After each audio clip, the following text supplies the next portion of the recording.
کرامیوں نے اشاعرہ کی مخالفت کیوں کی؟ اصل مسئلہ یہ تھا کہ یہ کرامی جو تھے ایمان کو اس حد تک معاذ اللہ کم درجے کا جانتے تھے کہ یہ کہتے تھے ایمان نام ہے اقرار کا اور دل سے مان لینے کا، اور وہ بھی صرف اللہ تک محدود ہے.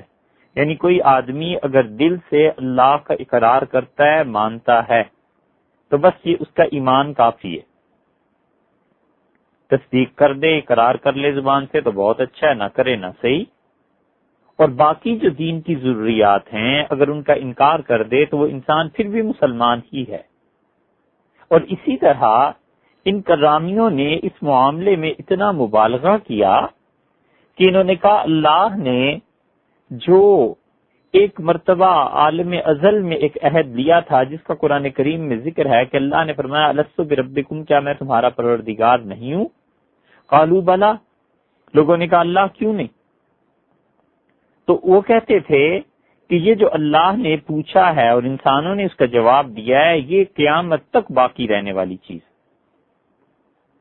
اس لیے اگر کوئی آدمی اس بات کا اقرار کر لے اور وہ یہ کہے کہ ہاں ازل میں ہم سب لوگوں نے اقرار کیا ہے، قرآن نے خبر دی ہے، تو بس اس کے لیے کافی ہے.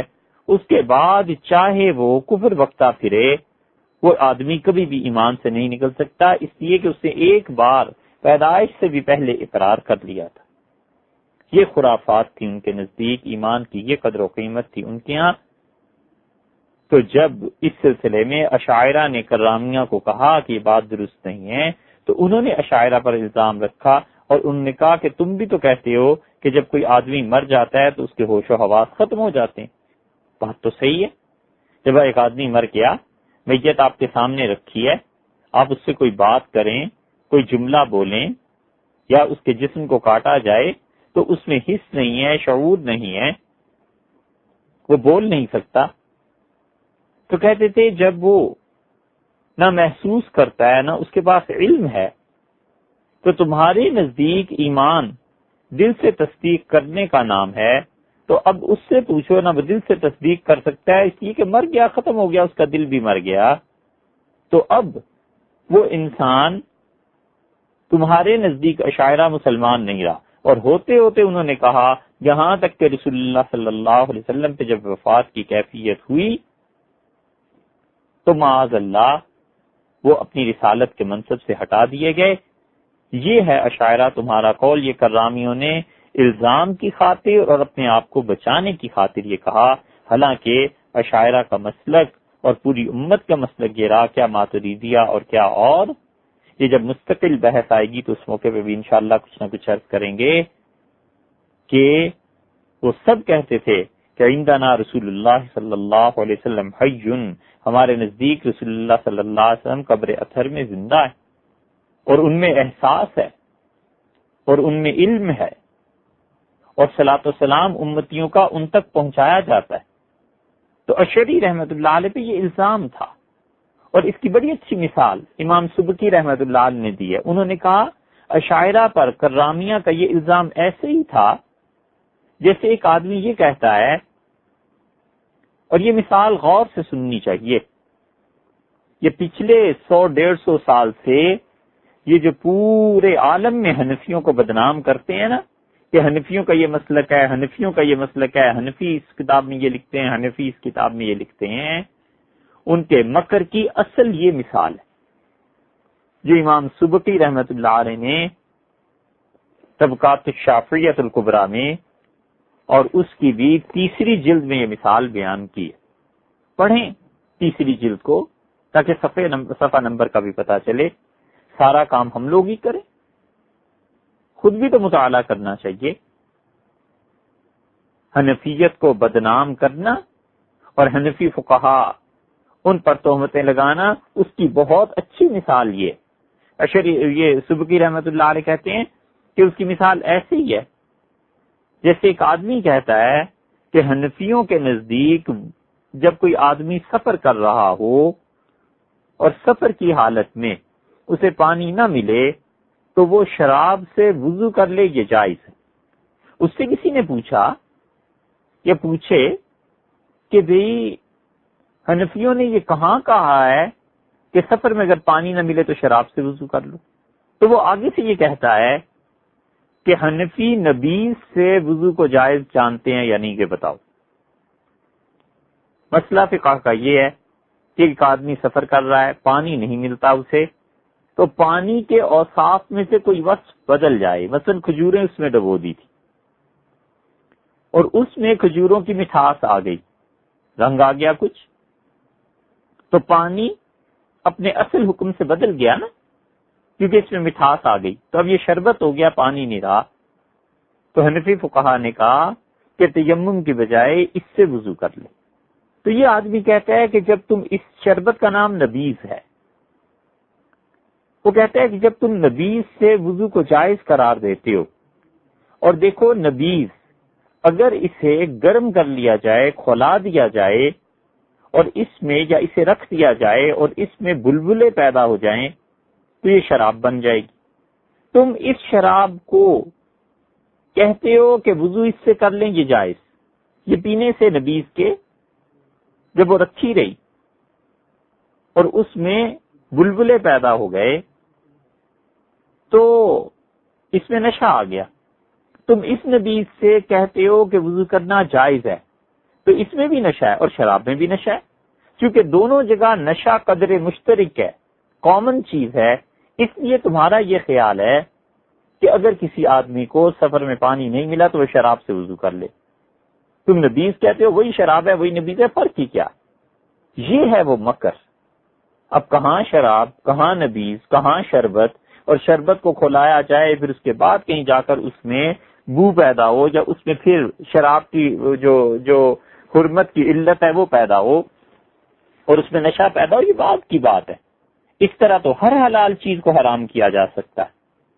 ایک آدمی کہتا ہے انگور کھانے حرام ہے، اور وہ کہتا ہے اس لیے کہ انگوروں سے شراب بنے گی، تو دیکھو یہ انگور ہی ہے نا، گل جائیں گے، پھر اس کے بعد اس میں ایک دو چیزیں اور ڈال کے جب اسے کھلایا جائے گا تو یہ شراب بن جائے گی اور تم شراب پیتے ہو۔ وہ کہتا ہے میں انگور کھا رہا ہوں، یہ کہتا ہے نہیں تم شراب پی رہے ہو۔ تو جس طرح حنفیوں پر یہ الزام لگانا سبکی رحمت اللہ علیہ کہتے ہیں کہ ناجائز ہے، اسی طرح اشریوں پر بھی یہ الزام لگانا ناجائز ہے، اور پچھلے 150 برس سے یہی وہ الزامات ہیں اسی طریقے کے کہ حنفی یہ کہتے ہیں لہٰذا اس کا مطلب یہ نکلتا ہے، اور حنفی فقہا 1000 بار کہیں بھی ہمارا مقصد یہ ہے ہی نہیں، ہم اس بات کے قائل ہی نہیں ہیں، لیکن فریق مخالف کہتا ہے جب میں نے کہہ دیا تو تم کیوں قائل نہیں ہو، تم بھی قائل ہو۔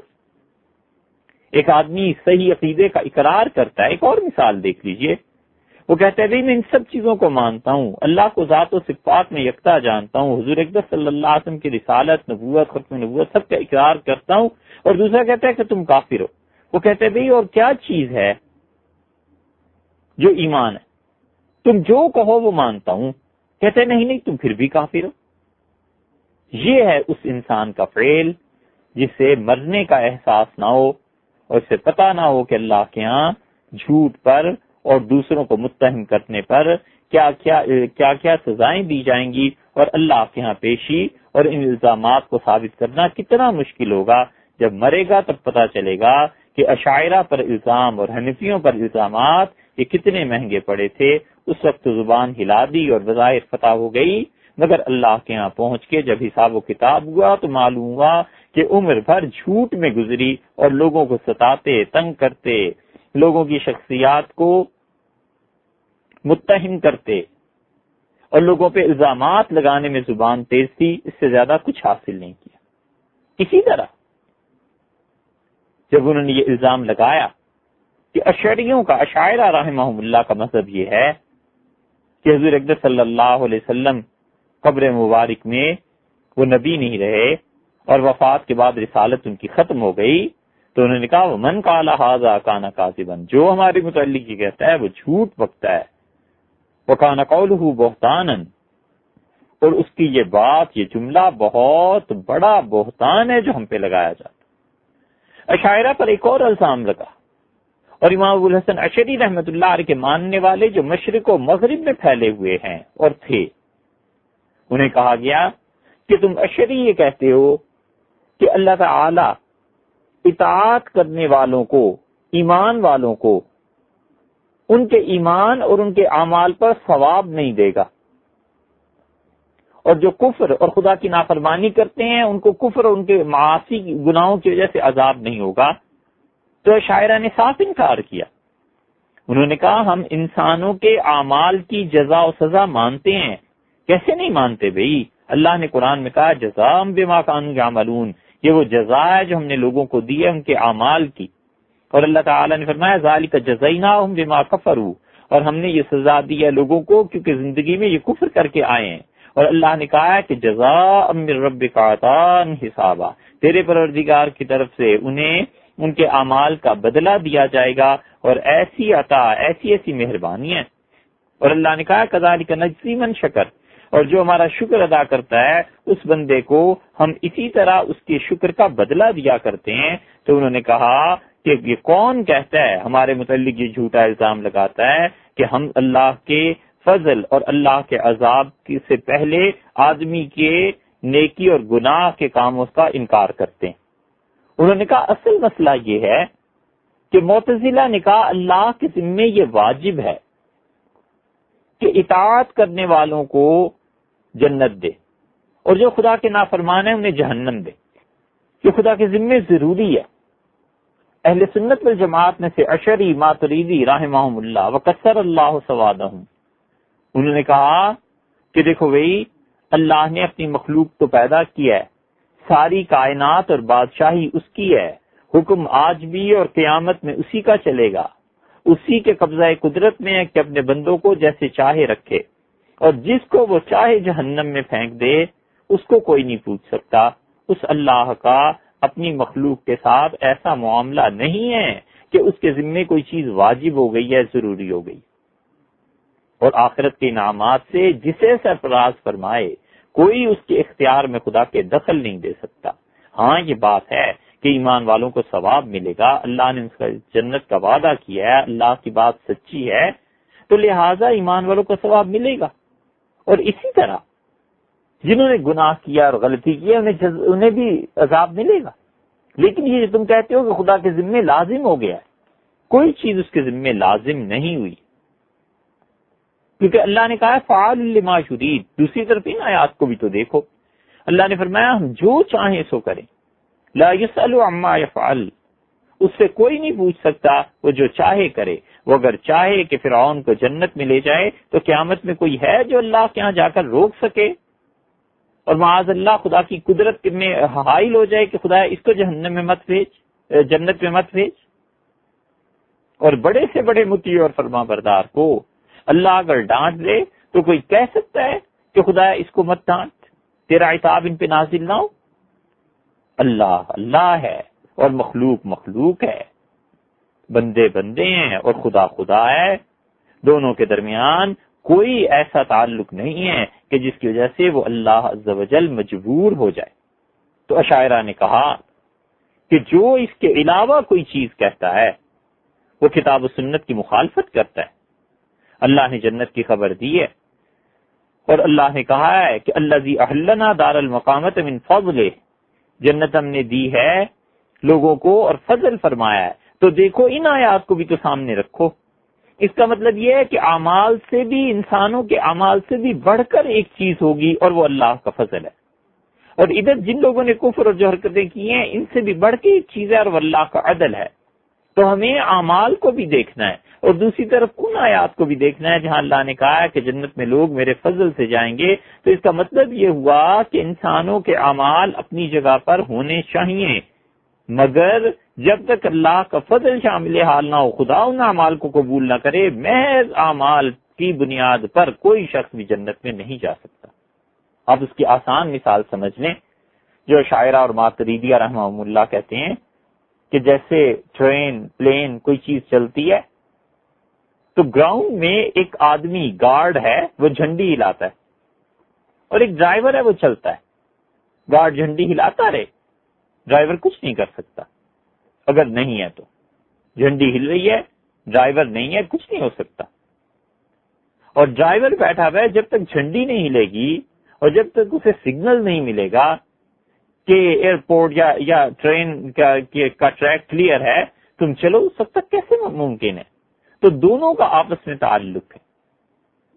اس لیے ایک ہے اللہ کا فضل اور ایک ہے انسانوں کے اعمال دیکھے جائیں گے، پھر فضل بھی ہو جائے گا. کیونکہ اللہ نے خود قرآن میں کہا ہے کہ وَلَوْلَا فَضْلُ اللَّهِ عَلَيْكُمْ وَرَحْمَتُهُ، اور لوگوں اللہ کا فضل، اس کی رحمت تمہارے شامل حال نہ ہو تو مَا زَكَىٰ مِنكُم مِّنْ أَحَدٍ أَبَدًا، تم میں سے کوئی آدمی کبھی بھی پاک نہ ہو سکے. یہ تو ہماری رحمت ہے کہ ہم پاک کر دیتے ہیں. اور اللہ نے فرمایا فَمَن يُرِدِ اللَّهُ أَن يَهْدِيَهُ يَشْرَحْ صَدْرَهُ لِلْإِسْلَامِ، اور اللہ تعالیٰ جس کے متعلق ارادہ فرماتے ہیں کہ اسے ہدایت دیں، اس کا سینہ اسلام کے لیے کھول دیتے ہیں. اور دوسری طرف حدیث میں آیا ہے، رسول اللہ صلی اللہ علیہ وسلم نے فرمایا تم میں سے کوئی شخص محض اپنے عمل کی بنیاد پر جنت میں نہیں جا سکتا. ہم نے عرض کیا ولا انت یا رسول اللہ، اور اللہ کے رسول کیا آپ بھی نہیں؟ تو نبی کریم صلی اللہ علیہ وسلم نے فرمایا الا ان یتغمدنی اللہ برحمتہ، ایک جگہ آیا ہے برحمت و مغفرت، نہیں میں بھی نہیں، یہاں تک کہ اللہ اپنی رحمت اور معافی سے ڈھانپ کے مجھے جنت میں لے جائے. خدا کی رحمت کی ضرورت ہے دنیا میں بھی اور قیامت میں بھی. نبی کریم صلی اللہ علیہ وسلم کے فرمان کا مقصد یہ تھا. اس لیے اللہ پر کسی کا کوئی حق نہیں بنتا. یہ وہ چیز تھی جو مختلف گمراہ فرقوں نے اشاعرہ کے ذمے لگائی اور انہوں نے اس کا جواب دیا. اور یہی وہ چیز ہے جو کتاب و سنت میں آئی ہے. اور صحابہ کرام رضی اللہ عنہم انہوں نے رسول اللہ صلی اللہ علیہ وسلم سے اسی چیز کو سمجھا تھا. اس لیے یہ تمام گمراہ جو بھی کہتے ہیں کتاب و سنت، ہم کہتے ہیں اس کتاب و سنت سے صحابہ رضی اللہ عنہم نے کیا سمجھا تھا اس کو بھی تو دیکھنا چاہیے. تو کتاب ان کے سامنے نازل ہوئی تھی، صاحب سنت ان کے سامنے تھے، صاحب سنت کے پر وہی نازل ہوتے ہوئے انہوں نے دیکھی ہے، اور صاحب سنت کو اپنے ہاتھوں سے قبر مبارک میں دفن کیا ہے صلی اللہ علیہ وسلم. اس جماعت کو آخر کیا کرنا ہے؟ ابن دیلمی رحمت اللہ علیہ کہتے تھے کہ میں حضرت ابی ابن کعب رضی اللہ عنہ کے پاس آیا اور میں نے ان سے کہا کہ اللہ کی تقدیر کے بارے میں میرے دل میں شکوک اور شبہات پیدا ہوتے ہیں، تو حضرت کوئی بات بیان کریں. لعل اللہ ان یذھب من قلبی، ممکن ہے میرے دل میں یہ جو وسوسے، یہ جو اشکالات، یہ جو تقدیر کے معاملے میں پریشانی ہے، اللہ آپ کی بات سے کچھ مجھے نفع دے، مجھے سمجھا دے. حضرت ابی رضی اللہ عنہ رسول اللہ صلی اللہ علیہ وسلم تھا میری امت کا سب سے اچھا قاری ہے. اور یہ ابی رضی اللہ عنہ وہ ہیں جن کے لیے بڑی حدیث میں طویل روایت آئی ہے. خلاصہ اس کا یہ کہ جبریل امین آئے اور انہوں نے آ کے رسول اللہ صلی اللہ علیہ وسلم سے کہا کہ ابی کو بلائیں اور انہیں کہیں یہ لم یکن الذین کفروا، یہ جو صورت ہے اس میں وہ ایک جگہ غلطی کرتے ہیں، اللہ نے بھیجا ہے اور اللہ نے کہا ابی سے کہیں اس لفظ کو ایسے پڑھیں. اور ابی رحمت رضی اللہ عنہ جب آئے تو انہوں نے کہا کہ اللہ نے میرا نام لیا ہے؟ تو جبریل امین نے کہا ہاں اللہ نے ان کا نام لے کے انہیں کہا ہے. یہ شرف کسی اور صحابی کو حاصل نہیں ہے پورے صحابہ کرام رضی اللہ عنہ میں سے کہ اس کے لیے قرآن کا ایک حرف ٹھیک کرنے کے لیے اللہ اس کا نام لے اور وہی نازل کرے. تو یہ کہتے ہیں راوی کہ میں حضرت ابی رضی اللہ عنہ کی خدمت میں حاضر ہوا تو انہوں نے مجھ سے کہا کہ بیٹے لو ان اللہ عز وجل عذب اہل السماوات، اللہ تعالیٰ سارے آسمانوں کو اور ساری زمین والوں کو اکٹھا اٹھا کر جہنم میں پھینک دے تو یاد رکھو وہ ظلم کرنے والا نہیں ہے، یہ اس کا ظلم نہیں ہے. اور اگر ساری آسمان اور زمین کی مخلوق کو اٹھائے اور جنت میں لے جائے تو یاد رکھو اس کی رحمت سے ہی یہ ممکن ہے، اور وہ رحمت نہ کرے تو کوئی نہیں کر سکتا. اور پھر مجھ سے کہنے لگے کہ وَلَوْ أَنفَقْتَ مِثْلَ أُحُدٍ ذَهَبًا، اور میں تمہیں یہ بتاؤں کہ احد پہاڑ کے برابر سونا تم خدا کی راہ میں خیرات کر دو تو اللہ تم سے وہ قبول نہیں کرے گا جب تک کہ تم خدا کی تقدیر پر ایمان نہیں رکھو گے. اور اچھی طرح یاد رکھو جو چیز کھو گئی وہ تمہیں مل ہی نہیں سکتی تھی، اور جو چیز تمہیں مل گئی ہے سوال ہی پیدا نہیں ہوتا کہ اس چیز کے ملنے سے کوئی روک سکتا. یہ اللہ کی تقدیر ہے. وَلَوْ مِتَّ عَلَىٰ غَيْرِ هَٰذَا، اور اگر تم اس عقیدے کے علاوہ کسی چیز پر مرے تو دخلت النار، جہنم میں جاؤ گے۔ وہ کہتے ہیں ثم لقیت عبداللہ ابن مسعود، میں پھر عبداللہ ابن مسعود رضی اللہ عنہ کی خدمت میں حاضر ہوا اور میں نے کہا حضرت میرے دل میں تقدیر کے متعلق وسوسے آتے ہیں، آپ کچھ فرمائیں۔ تو انہوں نے ٹھیک وہی بات مجھ سے کہی جو ابی رضی اللہ عنہ کہہ چکے تھے۔ پھر میں تیسرے صحابی حضرت حذیفہ رضی اللہ عنہ کے ہاں گیا۔ اب عبداللہ ابن مسعود رضی اللہ عنہ کی شخصیت کیا اس طرح کی ہے کہ کوئی ان کی تعریف بیان کرے؟ حضرت حذیفہ رضی اللہ عنہ کی شخصیت ایسی ہے کہ ان کے متعلق کسی کو تعارف کرایا جائے؟ وہ کہتے ہیں فقال مثل ذلک، حذیفہ رضی اللہ عنہ سے بھی کہا۔ پھر چوتھے صحابی حضرت زید بن ثابت رضی اللہ عنہ کے پاس کیا اور یہ تمام چاروں صحابہ رضی اللہ عنہم نے مجھ سے وہی بات کہی، فحدثنی عن النبی صلی اللہ علیہ وسلم بمثل ذلک، انہوں نے کہا ہم نے رسول اللہ صلی اللہ علیہ وسلم سے یہی سیکھا ہے، یہی سنا ہے۔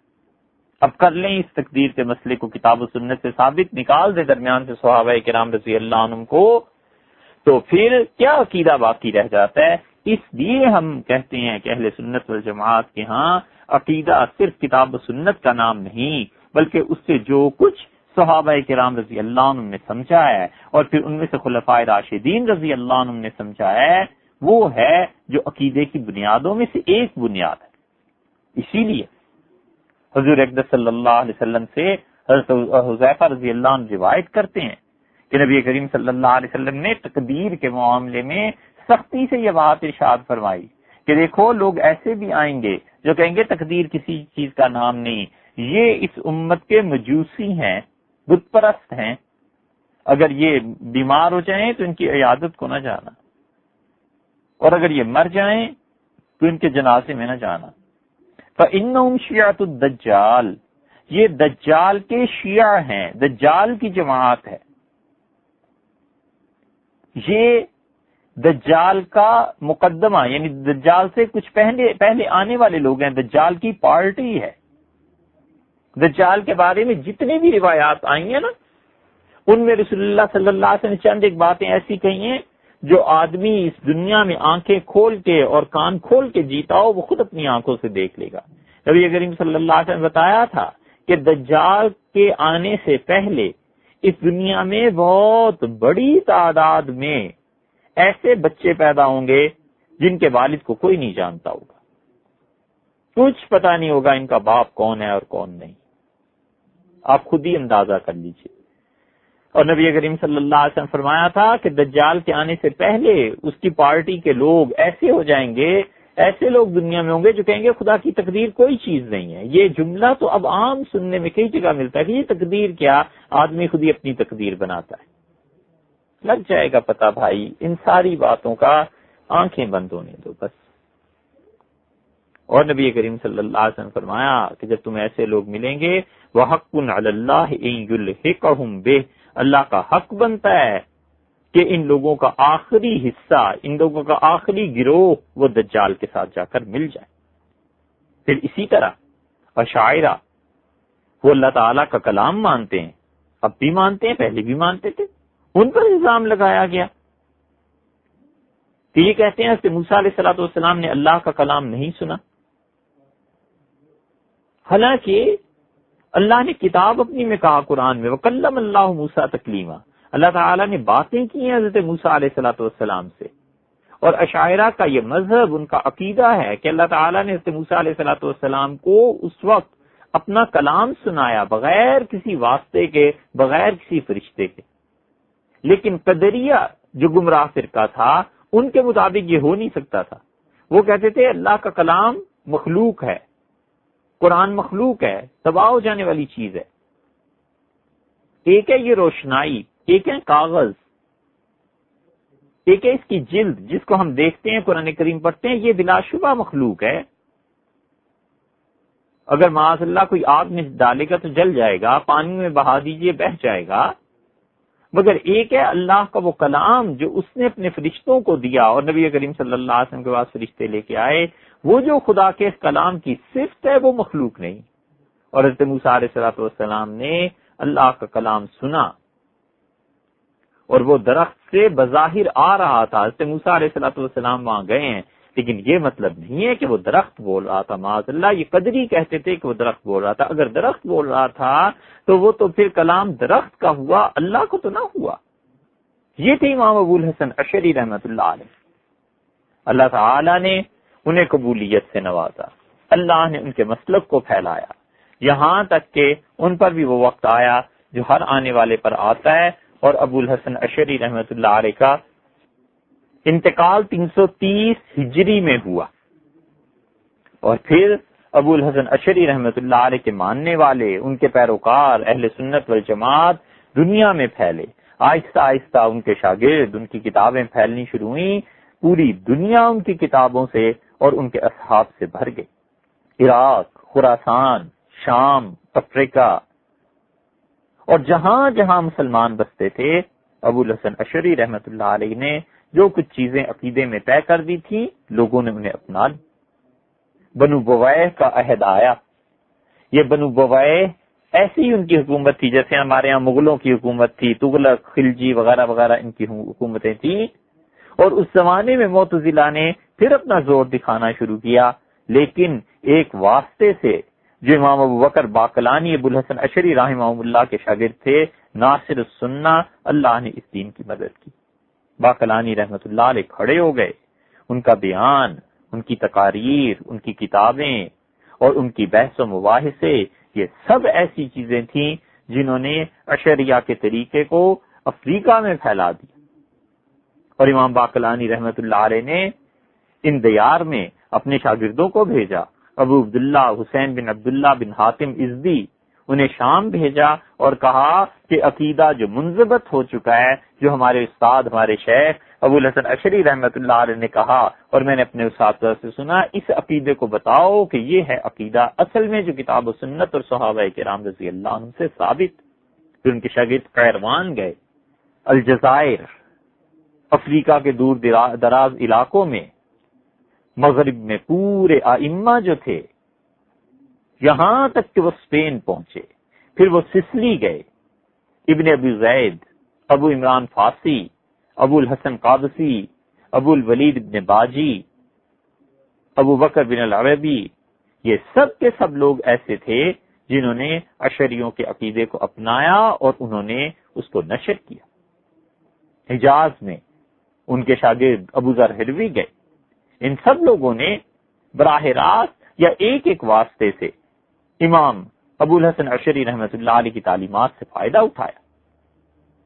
شام میں چاروں ائمہ کے مسالک کے رہنے والے تھے، یعنی حنفی، مالکی، شافعی اور حنبلی، لیکن امام ابو الحسن اشعری رحمۃ اللہ علیہ کے اس مسلک کو اور ان کی منہج کو چاروں ائمہ کے متبعین نے، مقلدین نے قبول کیا. اور امام قطب الدین نشاپوری اور یہ لوگ، انہوں نے ان تعلیمات کو عام کیا. ابو الحسن اشعری رحمۃ اللہ علیہ کی اس اتباع میں مالکی تقریباً تمام کے تمام اشعری ہوئے. یہ اب کچھ عرصے سے کچھ مالکی ہیں جو ماتریدی کہتے ہیں اپنے آپ کو، ماتریدی کہیں یا اشعری کہیں، دونوں اہل سنت والجماعت میں سے. اور امام شافعی رحمۃ اللہ علیہ کے اکثر پیروکار، یعنی 75% ان کے ماننے والے وہ سب کے سب اشعری ہیں، اب بھی ہیں، پہلے بھی تھے. اور حنفیہ میں کم ہوئے جو اشعری ہوئے، ایسے سمجھ لیجئے جیسے تقریباً 30%، بہت حد ہو گئی تو 35% بس. وگرنہ حنفیوں کی اکثریت یہ ماتریدی ہوئے جن کا ذکر آگے آتا ہے. اور حنبلی، ان حضرات کا ذکر بھی آتا ہے، ان کی اکثریت ایسے تھی جو سلفی ہوئے. یہ سلفی رحمہم اللہ کیسے کہلاتے تھے، یہ بھی انشاءاللہ تیسرے طریق میں ذکر آ جائے گا. اشاعرہ کے ذکر کے بعد ہم عرض کریں گے کہ ماتریدی کون تھے، اور ماتریدیوں کے بعد پھر یہ کہ حنابلہ یا سلفی حضرات جی کون تھے رحمہم اللہ. وہ بھی اہل سنت والجماعت میں سے ہیں. یہ تینوں کی جو تقسیم ہے بہت معمولی چیزیں ہیں آپس میں اختلاف کی، وگرنہ در حقیقت یہ سب اہل سنت ہے. باقلانی رحمت اللہ کے عہد میں یہ چیزیں پھیلی. اور حنفیوں میں تقریباً 70%، 65% یہ سب ماتریدی تھے. اور ہم لوگ ماتریدی ہیں اپنے عقیدے کے اعتبار سے. ماوراء النہر، یہاں پر ماتریدی پھیلے. ترکوں میں افغانستان میں، ہندوستان میں، چین، سمرقند، بخارا، یہ سارا ماوراء النہر کا علاقہ، یہ سب کے سب ماتریدی تھے، اور اللہ تعالی نے ان میں بڑی برکت دی، اس لیے امت کی اکثریت ایسی تھی جو ماتریدی ہوگی۔ ایک بات ذرا سی اور غور کرنے کے قابل ہے، اور یہ آگے چل کے شاید کہیں آ جائے، وہ یہ کہ امام ابو الحسن اشعری رحمۃ اللہ علیہ کا براہ راست ٹکر اور مقابلہ تھا معتزلہ سے۔ اس لیے جس چیز کو معتزلہ نے کہا کہ یہ ایسی ہے، ابو الحسن اشعری رحمۃ اللہ علیہ نے اس کے برعکس کہا کہ یہ ایسی نہیں ہے۔ خاص طور سے جب ہم عقیدے میں اس مسئلے کو دیکھتے ہیں کہ کوئی بھی چیز اچھی ہے یا بری ہے، اس کا فیصلہ عقل کرے گی یا شریعت کرے گی، تو اس میں جو معتزلہ کا مسلک تھا، ابو الحسن اشعری رحمۃ اللہ علیہ ٹھیک اس کے برعکس گئے۔ تو یہ وہ جگہ تھی، بغداد، بصرہ، عربوں کے یہ سارے علاقے جہاں ان لوگوں کی ٹکر تھی، اور یہ آپ جانتے ہی ہیں کہ جب ٹکر لگتی ہے تو پھر کہیں نہ کہیں تھوڑا بہت اعتدال کے مسلک سے ذرا سا ہٹ بھی جاتا ہے۔ یہ چیز تو ہو رہی تھی یہاں، اور اس زمانے میں ایک ہستی اور بھی تھی، اور وہ لوگ اس ٹکر میں براہ راست یہاں شامل نہیں تھے، بلکہ ہزاروں کوس کے فاصلے پہ ماوراء النہر میں، سمرقند میں تھے، تو ان کے پاس دونوں دلائل پہنچتے تھے، معتزلہ کی باتیں بھی، مختلف گمراہ فرقوں کی باتیں بھی، اور ابو الحسن اشعری رحمۃ اللہ علیہ کی باتیں بھی۔ تو انہوں نے بعض مسائل میں حضرت ابو الحسن اشعری رحمۃ اللہ علیہ سے اختلاف کیا، اور انہوں نے یہ بتایا کہ ابو الحسن اشعری رحمۃ اللہ علیہ نے یہ جو بات ارشاد فرمائی ہے، حضرت نے یہ بات اس لیے کی کہ وہاں پر معتزلہ کے مقابلے میں تھے، ان کا رد کرنا ضروری تھا، وگرنہ اس میں در حقیقت اصل میں مسلک یہ ہونا چاہیے۔ تو اس لیے یہ ماتریدی جو تھے یہ اشاعرہ اور معتزلہ کے درمیان رہے، ٹھیک جیسے ابو الحسن اشعری رحمۃ اللہ علیہ معتزلہ اور ایک اور گمراہ فرقہ تھا حشویہ، ان کے درمیان رہے۔ جو صورتحال ابو الحسن اشعری رحمۃ اللہ علیہ کو بصرہ اور بغداد اور ان علاقوں میں پیش آ رہی تھی، وہ امام الہدا محمد بن محمود ابو منصور ماتریدی رحمۃ اللہ علیہ ان کو پیش نہیں آ رہی تھی وراء النہر میں۔ ایک یہ وراء النہر کا علاقہ، وراء النہر کا علاقے سے مراد یہ ہے کہ جہاں پر روس اور افغانستان ان کی حدود وغیرہ ملتی ہیں، جیہون اور سیہون دو دریا ہیں۔ یہ دو دریا نبی کریم صلی اللہ علیہ وسلم نے فرمایا تھا کہ میں نے معراج میں اللہ کے عرش کے نیچے سے نکلتے ہوئے دیکھے۔ عرب جب چلتے تھے حجاز سے، عراق سے، اردن سے، شام سے، یہ تو اب تقسیم ہو گئی نا، اس وقت تو یہ سارے علاقے ایک ہی ہوا کرتے تھے، تو یہ اپنے گھوڑوں اونٹوں کو دوڑاتے تھے اور پہاڑی راستے طے کرتے ہوئے جب افغانستان پہنچتے تھے، عراق سے مثلا افغانستان آتے تھے، ترکی سے افغانستان آتے تھے، اردن شام سے آتے تھے، تو اس سارے علاقے کو عبور کر کے جب یہ جاتے تھے تو آگے چل کر یہی دو بڑے دریا تھے جو ان کے راستے میں پڑتے تھے۔ تو یہ لوگ کہتے تھے کہ فلاں آبادی وراء النہر ہے، یعنی دریا کے اس طرف ہے، دریا کے پرلے طرف ہے۔ تو دریا کی جو پرلی طرف تھی، اس سے مراد دریائے جیہون اور دریائے سیہون تھے، اسے کہتے ہیں ماوراء النہر کا علاقہ، جس میں آج ترکمانستان اور یہ سمرقند وغیرہ وغیرہ جو ریاستیں ہیں سب کی سب شامل ہیں۔ یہاں پر سمرقند کا ایک محلہ تھا ماترید، اس میں امام الہدا ابو منصور رحمت اللہ علیہ تھے۔ یہ ماتریدی اس محلے کی طرف نسبت ہے، جیسے ہم حضور اقدس صلی اللہ علیہ وسلم کو کہتے ہیں کہ وہ مکی تھے، مدنی تھے، اسی طرح ابو منصور رحمت اللہ علیہ ماتریدی تھے۔ اور ماترید کیا تھا؟ ایک چھوٹا سا گاؤں یا محلہ یا قصبہ تھا سمرقند کے قریب، ابو منصور رحمت اللہ علیہ وہاں تھے۔ تو جتنی اطلاعات وہاں پہنچتی تھیں، وہاں کا علاقہ بالکل ان مباحث سے پاک تھا۔ وہاں سے لوگ آئے، کوفہ آئے، امام ابو حنیفہ رحمت اللہ علیہ کے پاس پڑھا، امام محمد، امام ابو یوسف رحمت اللہ علیہ کے پاس پڑھا، اور وہیں سے لوٹ گئے واپس۔ تو حنفیت کا وہ گڑھ بن گیا۔ اتنے اس ماوراء النہر کے احسانات ہیں، اتنے احسانات ہیں اس علاقے سے، اور ہندوستان میں حیدرآباد دکن کے اتنے احسانات ہیں کہ پڑھنے والے جو پڑھتے ہیں اور تاریخ والے جانتے ہیں کہ قیامت تک مسلمان ان کے احسانات کا بدلہ نہیں چکا سکتے۔ اللہ تعالیٰ ان علاقوں کے اور جن لوگوں نے اس میں دین کا کام کیا ہے، خدا انہیں اپنی برکتوں اور رحمتوں سے نوازے۔ انہوں نے بے پناہ محنت کر کے ان سب چیزوں کو بچایا۔ وہ کتابیں جن کا تصور نہیں ہو سکتا تھا وہ نظام حیدرآباد نے چھپوائیں، اور حتیٰ کہ اب تک وہی کتابیں اسی پرنٹ کو لے کے عرب چھپوا رہے ہیں۔ حیدرآباد والوں کا اتنا احسان ہوا، اور یہ جو ماوراء النہر کے علاقے تھے ان کا بھی اتنے علماء یہاں پیدا ہوئے۔ یہاں سنت غالب تھی، فقہ غالب تھی، عقلیات غالب تھیں، پٹھان تھے، سب اپنے عقیدے میں بڑے مضبوط، دین پر بڑے ڈٹے ہوئے۔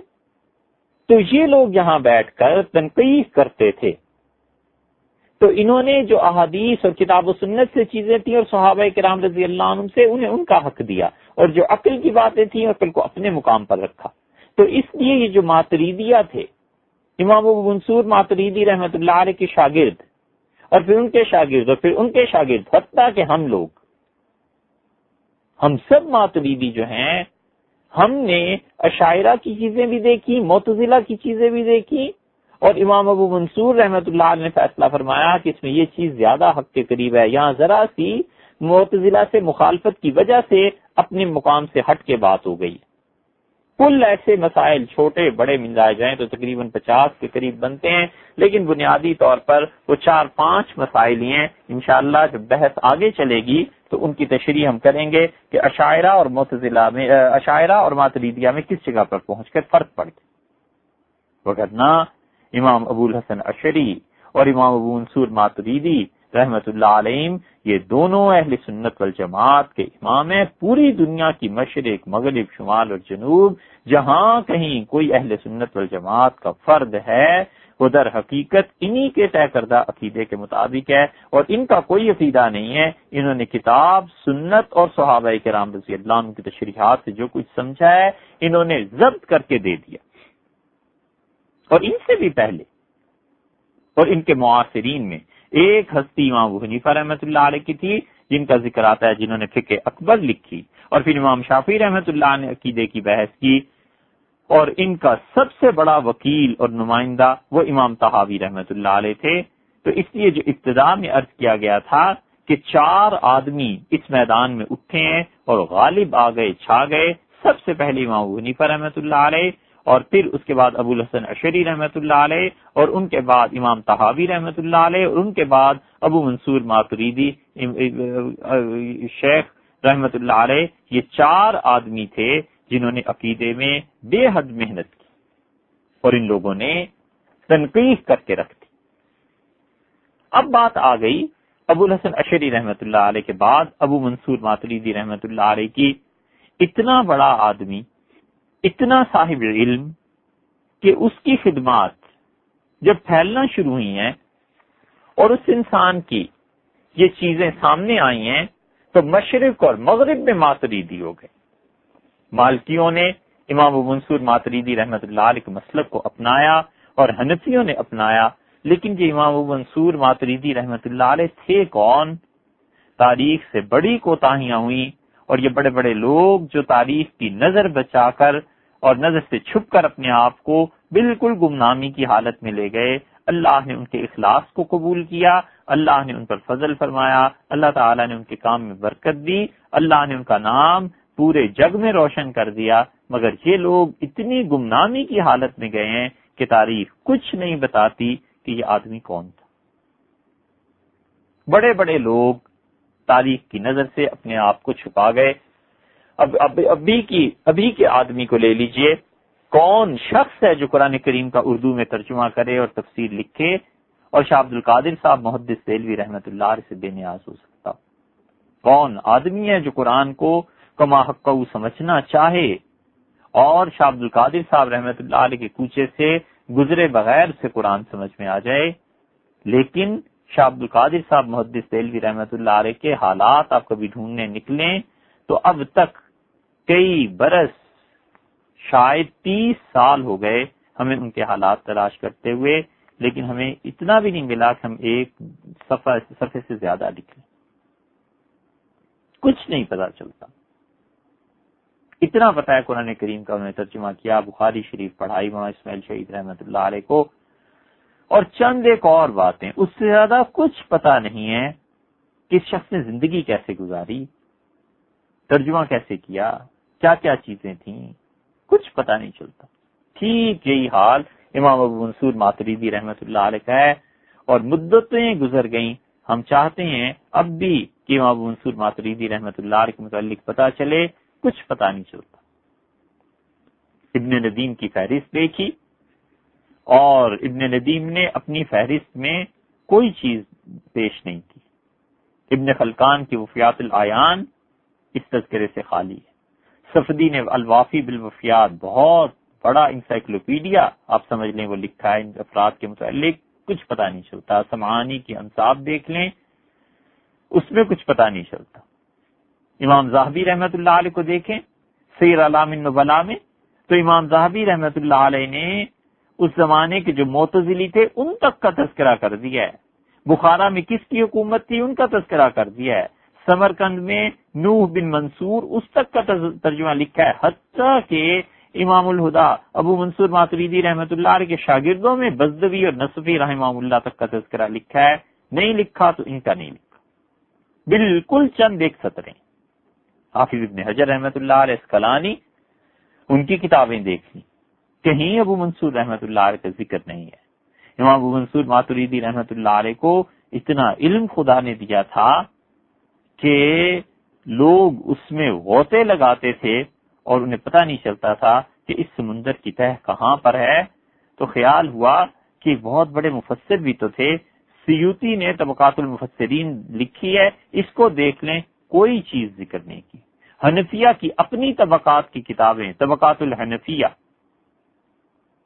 الجواب المضیہ، تاج التراجم، یہ سب چیزیں حنفیوں نے لکھی ہیں، ایک نہیں ذکر ملتا تو امام ابو منصور ماتریدی رحمۃ اللہ علیہ کا کچھ پتہ نہیں چلتا، حتیٰ کہ ان کی تاریخ پیدائش اس تک کا پتہ کرنا دشوار ہے۔ آخر پہ فوائد البہیہ لکھی ابو الحسنات لکھنوی، مولانا عبدالحی صاحب لکھنوی رحمۃ اللہ علیہ نے، کوئی خبر نہیں۔ ابن کثیر کے البدایہ والنہایہ تاریخ ہے، وہ اتنے چھوٹے چھوٹے لوگوں کا بھی تذکرہ کرتے ہیں جو امام ابو منصور ماتریدی رحمۃ اللہ علیہ کے سامنے کچھ حیثیت نہیں رکھتے، لیکن ابو منصور رحمۃ اللہ علیہ کو پتہ نہیں چلا۔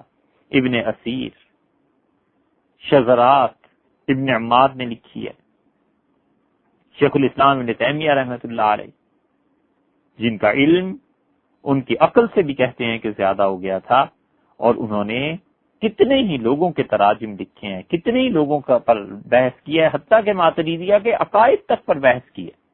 پھر وہ کتابیں جو خالصتاً علم کلام کے موضوع پہ ہیں، فلسفے کے موضوع پہ ہیں، امام ابو الحسن اشعری رحمۃ اللہ علیہ کتنے مقالات ہیں، بغدادی کے الفرق بین الفرق ہے جس کے حوالے کئی مرتبہ دیے گئے، ابن حزم کی فصل ہے، اسفرائینی کی تفسیر ہے، شورستانی کے الملل والنحل ہے۔ یہ ایسے 25-30 کتابیں ہیں کہ پورے اب تک کی اسلامی تاریخ، علم کلام، فلسفہ، اس کا مجموعہ ہے، اور یہ سب چیزیں یعنی یہ کتابیں دسیوں کتابیں ہیں، اور پورے 1500 برس کی سمجھ لیجیے تاریخ ہے، لیکن آج تک 30 برس ہو گئے، امام ابو الحسن اشعری رحمۃ اللہ علیہ کے متعلق پتہ چلتا ہے، اور ابو منصور ماتریدی رحمۃ اللہ علیہ کے متعلق اتنا بھی پتہ نہیں چلتا اس اللہ کے بندے کا کہ کوئی آدمی 2 صفحے ہی ڈھنگ سے لکھ لے کہ ابو منصور ماتریدی رحمۃ اللہ علیہ آخر شخصیت کیا ہے۔ اس لیے جہاں ان کا ذکر آیا ہے لوگوں نے سمرقند کا ذکر چھیڑ دیا ہے، ماترید جس قصبے محلے کے تھے اس کا ذکر چھیڑ دیا ہے، ان کے شاگردوں کا بیان کہ ان کے شاگرد کون تھے یہ تاریخ نے محفوظ رکھا ہے، ان کے اساتذہ کون تھے تاریخ نے یہ بھی محفوظ رکھا ہے، وہ پتہ چل جاتا ہے، نہیں پتہ چلتا تو اس انسان کا نہیں پتہ چلتا۔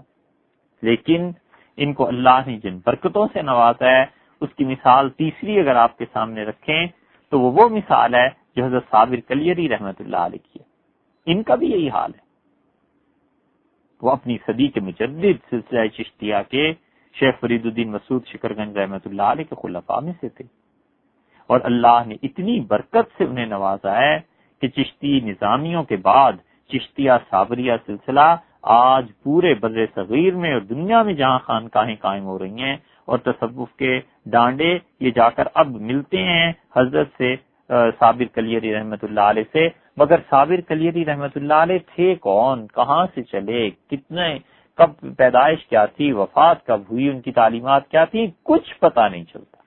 اور شاہ عبد القادر صاحب محدث دہلوی رحمت اللہ علیہ اور صابر کلیری رحمت اللہ علیہ ہی نہیں، اور ابو منصور ماتریدی رحمت اللہ علیہ ہی نہیں، کتنے ہی اللہ کے ایسے بندے تھے جنہوں نے اپنے آپ کو اللہ کے لیے مٹا دیا، مگر ان کے مالک نے ان کی ناقدری نہیں کی، ان کے مالک نے ان کی خدمات کو قبول کیا، ان کے مالک نے ان کی تعلیمات میں برکت دی۔ اس لیے آج 1100 سال گزر جانے کے بعد بھی ہم امام ابو منصور ماتریدی رحمت اللہ علیہ کا ذکر کس ادب اور احترام سے کرتے ہیں؟ آخر کوئی تو چیز ہوگی کہ پسند کرنے والے نے پسند کر لی۔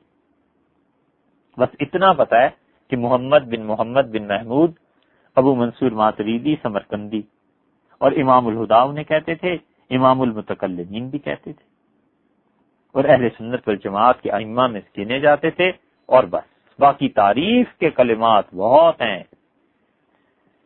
لیکن اصل حقیقت کی زندگی کا کچھ پتہ نہیں۔ ماترید یا ماتریت یہ ایک محلہ تھا، ایک گاؤں تھا سمرقند کے قریب، سمعانی نے اس کا ذکر کیا ہے، اور موجم البلدان میں یاقوت نے، اور انہوں نے کہا کہ امام الہدا کی نسبت اسی شہر، اسی قصبے کی طرف ہے، اور سمرقند تو سب جانتے ہیں کہ سمرقند بہت مشہور شہر ہے۔ اور ایک روایت یہ بھی ہے کہ امام ابو منصور ماتریدی رحمت اللہ علیہ یہ حضرت ابو ایوب انصاری رضی اللہ عنہ کی اولاد میں سے تھے، اور ابو ایوب انصاری رضی اللہ عنہ کا نام تھا خالد بن زید۔ یہ ابو ایوب انصاری خالد بن زید رضی اللہ عنہ جو تھے یہ مدینہ منورہ کے رہنے والے تھے۔ حضور اقدس صلی اللہ علیہ وسلم کی اونٹنی مدینہ منورہ میں ہجرت کے بعد یہیں جا کر رکی تھی، اور حضور اقدس صلی اللہ علیہ وسلم 17 مہینے تقریباً، جب تک کہ آپ نے اپنی ازواج مطہرات کے لیے گھر نہیں بنا لیے اور جب تک کہ مسجد نبوی نہیں بن گئی، تقریباً 1.5 برس تک رسول اللہ صلی اللہ علیہ وسلم نے یہاں پر انہی کے گھر میں قیام فرمایا ہے، اور پھر نبی کریم صلی اللہ علیہ وسلم اپنے حجرہ مبارک میں منتقل ہو گئے تھے۔ بس یہ روایت ملتی ہے کہ امام ابو منصور ماتریدی رحمت اللہ علیہ اس نسل میں سے تھے۔ کب پیدا ہوئے کچھ پتہ نہیں چلتا۔ جب یہ پتہ چلتا ہے کہ محمد بن مقاتل یہ ان کے شاگرد ہیں، تو محمد بن مقاتل رازی کا سنہ وفات دیکھا گیا تو معلوم ہوا 248 ہجری میں ان کا انتقال ہوا ہے۔ تو محمد بن مقاتل رحمت اللہ علیہ کے انتقال 248 میں ہوا، تو انہوں نے ان سے پڑھا ہوگا، فرض کر لیجئے 10 برس کے تھے تب پڑھ لیا تھا، تو 238 میں پیدا ہوئے ہوں گے، 235 میں پیدا ہوئے ہوں گے۔ بس اسی طرح کچھ کہا جا سکتا ہے، وگرنہ کچھ پتہ نہیں ہے کہ ان کا سنہ وفات کیا ہے۔ البتہ اس پر سب متفق ہیں کہ 333 ہجری میں امام الہدا ابو منصور رحمت اللہ علیہ کا انتقال ہوا۔ تاج قبر زادہ نے بہت اچھی بات لکھی ہے، انہوں نے کہا اہل سنت والجماعت کی عقیدے کے اعتبار سے امامت 2 ہی افراد نے کی ہے پوری امت میں، ایک حنفی تھے ایک شافعی تھے، اور حنفیوں میں امام ابو منصور ماتریدی رحمت اللہ علیہ تھے، اور شافعیوں میں ابو الحسن اشعری بصری رحمت اللہ علیہ تھے۔ اور ایک آدھ واقعہ اور بھی مل جاتا ہے کہ امام ابو منصور ماتریدی رحمت اللہ علیہ کے شیخ ابو النصر تھے، یہ ان کے پاس جاتے تھے پڑھنے کے لیے، اور ایک وقت وہ آ گیا کہ جب تک یہ نہیں جاتے تھے ان کے استاد سبق نہیں پڑھاتے تھے، اور جب یہ اٹھ کے سبق لے کے چل دیتے تھے تو ان کے اساتذہ کہتے تھے کہ وَرَبُّكَ يَخْلُقُ مَا يَشَاءُ وَيَخْتَارُ، کہ ہمیں تعجب ہے اس لڑکے پہ، اللہ جس کو چاہتا ہے چن لیتا ہے علم کے لیے، اور اللہ تعالیٰ جس کو چاہتا ہے پسند کر لیتا ہے. یہ ایسا لڑکا ہے کہ اس سے بہت کچھ امیدیں وابستہ ہیں، بس آگے کچھ نہیں. اور اتنا معلوم ہے کہ انہوں نے محمد بن مقاتل رازی جن کا ابھی ذکر گزرا ان سے پڑھا ہے. محمد بن مقاتل ان کے مشائخ، ان کے اساتذہ میں سے رے کے رہنے والے تھے، جہاں کے ابو بکر جساس رازی رحمۃ اللہ علیہ تھے. اور محمد بن مقاتل نے سفیان بن عیینہ، ابو معاویہ، وکی اور ان لوگوں سے پڑھا ہے. اور ان کے اپنے شاگردوں میں محمد بن ایوب حمامی اور محمد بن علی بن حکیم ترمذی جنہیں کہتے ہیں، یہ سب ان کے شاگردوں میں سے تھے. اور ان کا انتقال ہوا ہے 242 ہجری میں. اور محمد بن مقاتل نے کس سے پڑھا تھا؟ محمد بن مقاتل نے پڑھا تھا امام محمد رحمۃ اللہ علیہ سے. اور امام محمد رحمۃ اللہ علیہ شاگرد تھے امام ابو حنیفہ رحمۃ اللہ علیہ کے. تو اب آپ سلسلہ ملا لیجئے. جیسے ہم نے سلسلہ پیش کیا تھا ابو الحسن عشری رحمۃ اللہ علیہ کا حضور اکبر صلی اللہ علیہ وسلم تک، اور ان کے جد امجد حضرت ابو الحسن عشری رحمۃ اللہ علیہ تک، بالکل یہ سلسلہ اس طرح چلتا ہے کہ امام الہدا ابو منصور ماتریدی رحمۃ اللہ علیہ نے پڑھا ہے محمد بن مقاتل سے. اور محمد بن مقاتل شاگرد تھے امام محمد بن حسن شیبانی کے، اور وہ شاگرد تھے امام ابو حنیفہ کے، اور وہ حماد کے. اور حماد بن ابی سلیمان نے ابراہیم نخعی سے پڑھا، اور ابراہیم نخعی نے اسود اور علقمہ سے پڑھا، اور انہوں نے عبداللہ ابن مسعود سے، اور انہوں نے حضور اکبر صلی اللہ علیہ وسلم ان سے پڑھا رحمہم اللہ. یہ ہے وہ سلسلہ جو ہمارا عقیدے کا سلسلہ ہے کہ ایک سے ایک آدمی جڑا ہوا ہے کہ کس نے کس سے پڑھا. تو امام محمد رحمۃ اللہ علیہ کے ایک واسطے سے شاگرد ہوئے ابو منصور ماتریدی رحمۃ اللہ علیہ. اس لیے حنفی فقہا نے ابو منصور ماتریدی رحمۃ اللہ علیہ نے جو کچھ مسلک بیان کیا اور عقیدہ اس کو اپنا لیا. اور ان کے دوسرے استاد احمد بن عباس بن حسین تھے، اور یہ بھی سمرقند کے تھے. ابو نصر عیاضی کے نام سے عام طور پر جانے جاتے ہیں. اور ان کے استاد جو تھے وہ احمد بن اسحاق جوزجانی تھے، اور انہوں نے اپنے بیٹوں ابو بکر محمد اور ابو احمد کو بہت اچھا پڑھایا. ادریسی نے سمرقند کی تاریخ میں ابو نصر کا ذکر کیا عیاضی رحمۃ اللہ علیہ کا، اور یہاں تک ان کے متعلق لکھا گیا تاریخ میں کہ جب ابو نصر عیاضی رحمۃ اللہ علیہ صرف 20 برس کے لڑکے تھے تو جس ریاست میں رہتے تھے حکومت نے انہیں اپنا نمائندہ مقرر کر دیا کہ یہ آدمی اسلام کے بارے میں، شریعت کے بارے میں جو کچھ کہے حکومت کی رائے وہی ہے جو اس لڑکے کی رائے. اور اتنی تعلیم دی انہوں نے مسلمانوں کو، اتنا کچھ پڑھایا کہ آتا ہے جب ان کی شہادت ہوئی تو انہوں نے اب امام الہدا شیخ ابو منصور ماتریدی رحمۃ اللہ علیہ جیسے 40 شاگرد چھوڑے، جن میں سے ایک ہی امام ابو منصور ماتریدی رحمۃ اللہ علیہ. باقی 39 جو تھے ان کا کیا ہوا؟ یہ ہے اصل بات کہ اللہ جس کو چاہے چن لے، اور اللہ تعالی جس کے ساتھ برکت کر دے اس کا علم پھیل جاتا ہے. امام ابو حنیفہ رحمۃ اللہ علیہ جو فقیہ تھے ان جیسے کئی ایک اور فقیہ تھے، لیکن اللہ نے امام صاحب رحمۃ اللہ علیہ کو چن لیا. امام صاحب رحمۃ اللہ علیہ کی مظلومیت ان کے کام آ گئی. جو لوگوں نے انہیں تہمتیں لگائیں اور جن کٹھن حالات سے وہ گزرے اور جن مصائب اور تکالیف کا سامنا انہیں کرنا پڑا، اللہ نے اس راہ کو قبولیت کی راہ سے گزار دیا. اور اب 1500 برس ہو گئے وہ شخص گزر گیا، اب تک دنیا میں سب سے زیادہ ان کے پیروکار پائے جاتے. تیسرے استاد امام الہدا ابو منصور رحمۃ اللہ علیہ کے وہ احمد بن اسحاق جوزجانی تھے.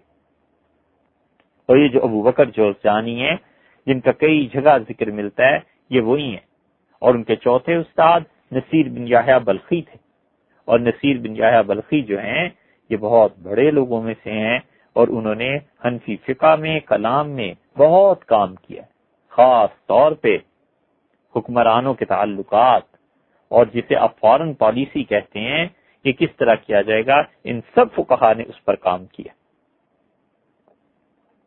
اور خود امام ابو منصور ماتریدی رحمۃ اللہ علیہ کے شاگردوں کو دیکھیے تو ان میں ابو القاسم حکیم سمرقندی تھے.